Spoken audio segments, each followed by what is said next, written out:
Mario. Ito na ang unang draw ng Will Pick. Here's your host, Mr. Willie Revillame. Shout out to your marble at Papa! Okay.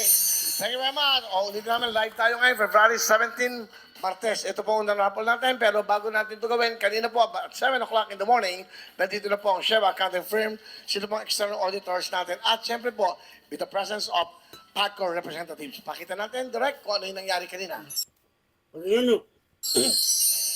So paano at sino nga ba ang nagsalansan ng mga kahon sa mga cabinet?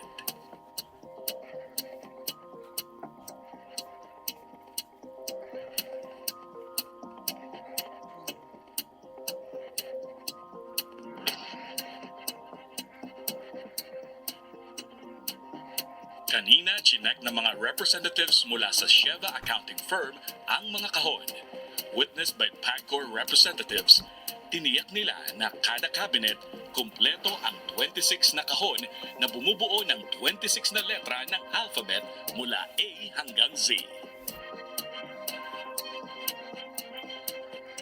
Tiniyak din nila na kumpleto ang 12 na kahon na may 12 kulay.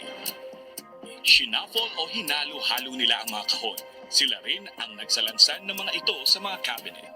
Walang ibang kamay na humawak sa mga kahon. Sa harap o likod man ay walang makalalapit sa mga kahon hanggang magsimula ang ating mga draw. Ulit, ang buong prosesong ito ay witnessed by PAGCOR representatives. Secure na secure. Legit na legit. Kaya simulan na natin ang pag-draw dito sa Will Pick. Thank you very much. At nandito po sila live. Ito po, para po magmatsyag o magbantay po sa ating game for today. Thank you very much, Sheva Accounting Firm at ang PAGCOR representative. Thank you po, sir, ma'am. Okay, unang rapo natin, kaya let's do this. Go! Oh!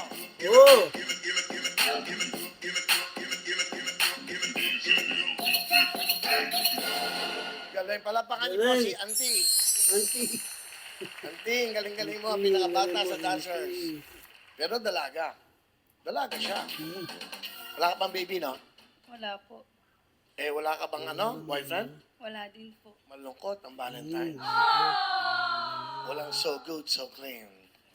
Okay. Tingnan na po natin ang unang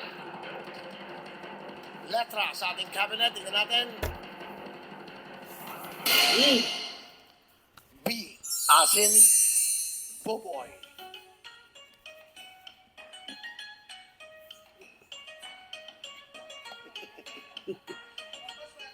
Pampaswerte yan, di ba? Swerte yun. Sana may manalo na ngayong araw na to.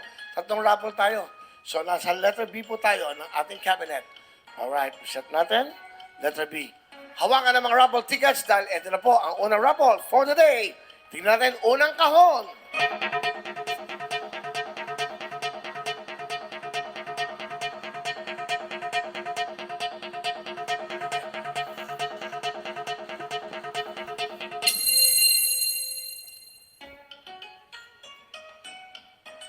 Yan po, si Miss Francine ang kumukuha ng unang kahon natin.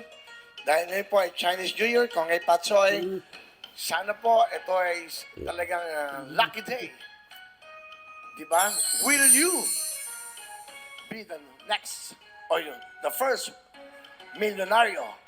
Pangalawa pong kahon.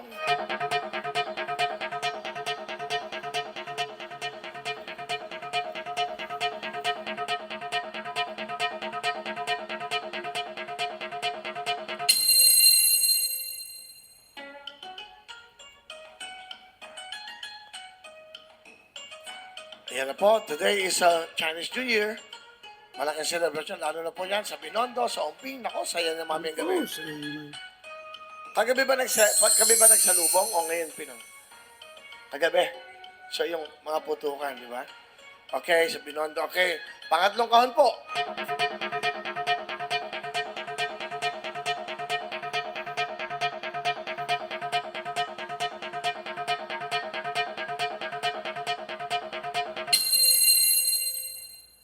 Pangatlong kahon na po ito. Hawakan niyo yung mga raffle tickets. Ating mga kababayan nakabili po ng tickets. At sa lahat naman po ng gustong bumili ng tickets, mag-register muna po kayo. At kayo po yung pag nakapag-rehistro, pwede na kayong bumili o mag-avail ng ating tickets para po sa Wilpic. Yan. Susunod naman po, panghuling kahon.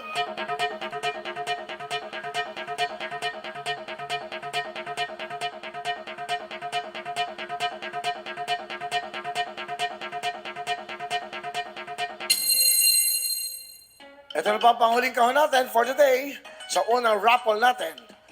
Ulitin po natin, ito pa ang unang raffle lamang sa ating pong Chinese New Year celebration. At pagkatapos ito po, syempre tawagan tayo ulit. Hawakan ulit ang mga cellphones.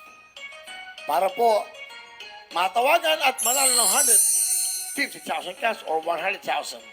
Ngayon po, 4 po na kombinasyon ng letra at syempre dapat meron tamang kulay. Ito na po, sa kulay naman tayo.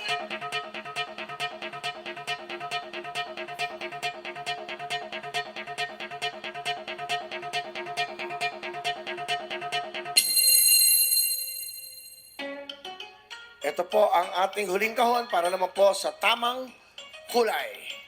Kompleto na po ang kombinasyon ng mga letra at ito naman po ang pinakahuli. Hawak na po, Miss Nash. Mag-i-evacuate na.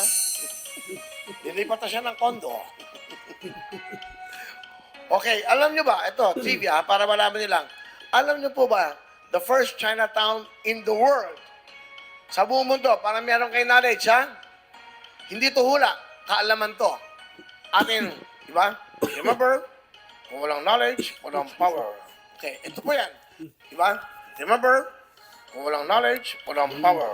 Okay, ito po yan. Binondo. Yan po ang first Chinatown in the world. Yan. Wala ba magkukorek sa akin yan? Tama ba yan? Correct yan. Nandyan po yan sa Guinness World of Record o nandyan po yan sa Google. So, ang Binondo po ang pinakaunang-unang Chinatown. Okay? Sa buong mundo. Kaya, sa ating mga mahal na mga Chinese friends, family, Happy New Year po sa inyo. Okay? Unang letra. Unang letra Dali na. Alam mo, very impressive na itong show natin. Slowly, we only have about 18 days. Tama, Bats? 18 days pa lang tayo. Pero smooth na. Saka hindi nyo napansin, hindi na nagagalit yung gagong Willie Reville namin na yan. Di ba? Hindi na siya nagsisermon. Alam mo, nakatulong sa atin ng bashing, ha? Thank you very much sa mga nagbabash sa akin, ha? Kasi nalalaman nila may milyonaryo. Thank you. Okay, babas nila ako ulit. Pag hindi ka binas, you're nobody. Pag binas ka, you're somebody. Yeah! Welcome sa akin ang bashing. Umaga, tanghali, gabi, merienda, kahit na midnight snack. Kasi hindi mo ako nagbabasa niyan. Unang letra! Kapag ganyan ka lang sa buhay, hindi ka nagagalit ng mga bashing niya. Oh! O, kita mo, tama ko? Bashing. Unang letra. Okay? Bashing through the snow. Pangalawang letra. Pangalawang letra X. Kaya tama. Ayan, pakita mo. No bashing. O, kita mo. Galing, no? Galing. Pangatlo. Pangatlo Pangatlong letra. Whoop! Up! Pang-apat na letra po. Hawakan na yung mga raffle ticket. Raffle Pakikot ang ticket. mga milyonaryo. Z. Ito po, ang ating mga letra sa unang raffle. B, X, D, Z. Ano kaya ang kulay na lalabas? Tingnan natin. Unang kulay sa unang raffle. Hawakan ng mga raffle tickets. Hawakan nyo! Anong kulay? Ito ang kulay. Up! Ginto. Wow. Ito! So for our first raffle, we have, ito po ang mga letrang lumabas sa ating mga kahon. B, X, D, Z or Z, at kulay po ng ginto. Yan. Sana may tumawag na sa akin. Meron tayong winner ng 1 million. Sana yan po ang aming gusto mangyari dito. Araw-araw, sana may manalo. Pero bago lahat, sa ating mga game coordinators, napakasisipag nyo, sana maparami pa natin yung magre-register at makabili ng tickets. Buong Pilipinas, game coordinators, alamin na, sino sila?